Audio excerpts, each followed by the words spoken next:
So we didn't learn who the starting quarterback was, but I think we might have just learned who Ohio State's starting left tackle is, and that's the second most important position on this offense. I'm Steven, that's Stefan, that's Andrew. I'm going to let you go first because I know you love the trenches.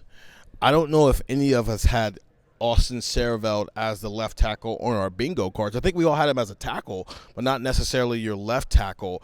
What do you think about Ryan Day saying that Austin Saravevelt is repping exclusively at left tackle?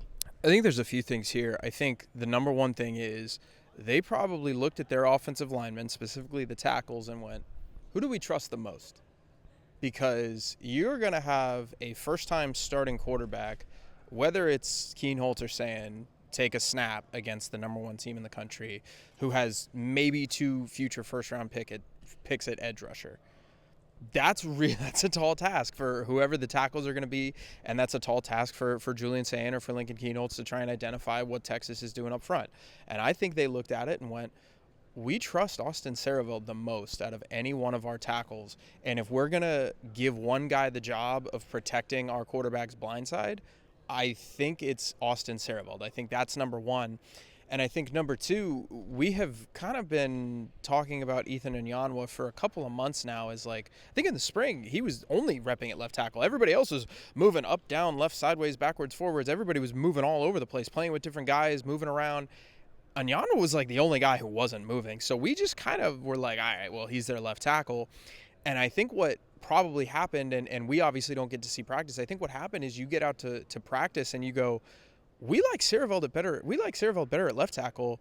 Onyanwa might be struggling a little bit with that speed rush, and I think if you were to rather get beat, you would get beat where, like Steven mentioned before we got on, that the quarterback can see it. So Onyanwa, this doesn't mean he's not a starter, but I think them putting Saravevelt at left tackle definitely tells me, like, of all of the linemen that we have that we could have put out there at left tackle, we are the most confident in Austin Saravevelt, which I think is a good thing for Ohio State. I think it's fair to be like, all right, what in the world's going on underneath Ethan Onyanwa? You bring in this dude who's as big as a house and say he's our left tackle, and everybody's okay with that. Now he's not. So I get the worry there, but I think there is an element of excitement that has to be building about Austin Saravevelt, because when we came out for, when is that, like early March, mid-March, whenever they had spring practice, we kind of like looked at each other, we're like, that's Austin Saravevelt at tackle. They're repping Saravevelt at tackle. And that was kind of a weird thing then, and it's August 11th and we're doing this video, and Austin Saravevelt is now, it sounds like this team's starting left tackle for the first game of the year against Texas.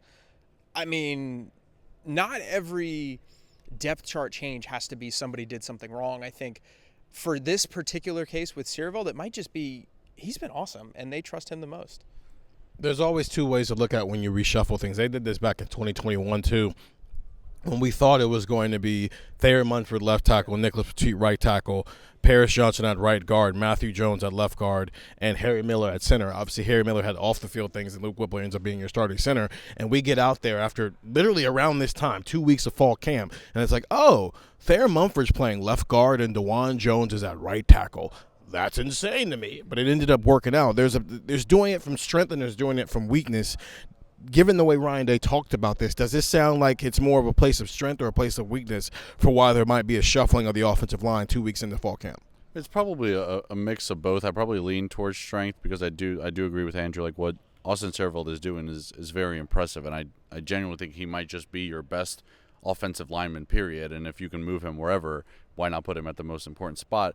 I also think in terms of strength, I think this is a good sign for the way Philip Daniels is developing, right? Like, he's a guy that when the spring ended, we had some questions, and I think we kind of concluded, all right, it's going to be Ethan Onyanwa on the left side, Austin Saravevelt at right tackle, and we'll see if Philip Daniels can get maybe the right guard spot and compete with Tegra Shabola. But I think everything we've heard and reports that have been out there, Philip Daniels has looked really good this fall camp. We know, like, we saw practices, like, he's one of the guys who will get into it and is very intense during practice, but he's also a guy who's played in the Big Ten and started games at right tackle, or at least played games at right tackle. So, like, seeing him develop, I think, is also a promising sign, because initially, if you're looking at it saying, all right, our top 2 tackle options, or maybe our only 2 tackle options, are Ethan Onyanwa and Austin Saravevelt, and we feel better about Onyanwa at left tackle, so maybe that kind of limits your options.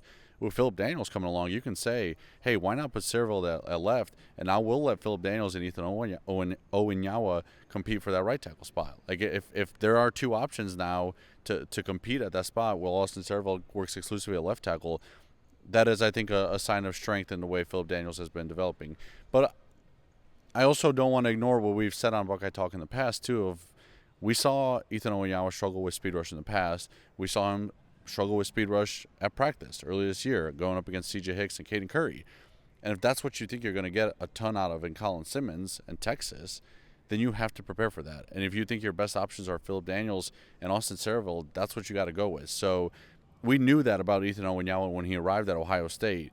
Changed his body in the offseason, things changed. But, like, if you don't feel solid about that yet, you can't put him at left tackle with essentially a rookie quarterback, whichever quarterback it is going to be kind of a rookie quarterback behind center. Like that's a tough spot to put him in. So I think it's a combination of Saravevelt and Daniels developing, while also maybe some concerns with Ethan Owens lingering.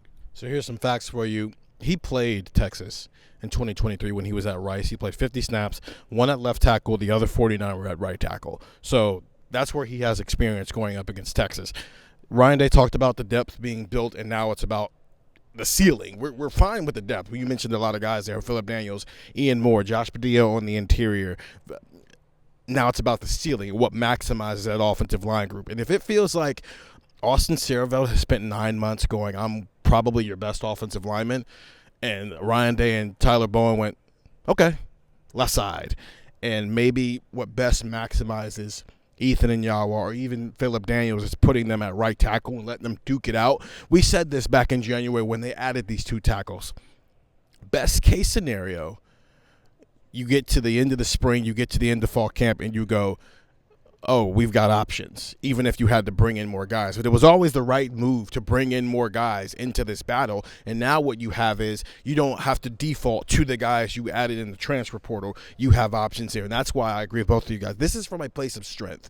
This is more about Austin Saravevelt between the winter, the spring, and the summer, and now in the fall, has looked so amazing that it is a no-brainer that him, Luke Montgomery, Tegra Shabola, and Carson Hinsman are 100% starters on this offensive line. And Austin Saravevelt might be the best of the bunch. And now you've got two guys that you brought in the transfer portal who are taking a step up in program in terms of hierarchy, battling it out to be your right tackle spot. And again, just like with the quarterback, if it feels like there's no wrong answer, it seems like there might not be a wrong answer here, and that's the best thing that could happen for Ohio State in 2025. Get the text 614-350-3315. It's a 2-week free trial, $3.99 after that. We're less than 3 weeks from Ohio State facing Texas on August 30th, officially number 1 versus number 3. I'm Steven, that's Stefan, that's Andrew. Go listen to Buckeye Talk wherever you find podcasts. Talk to you later.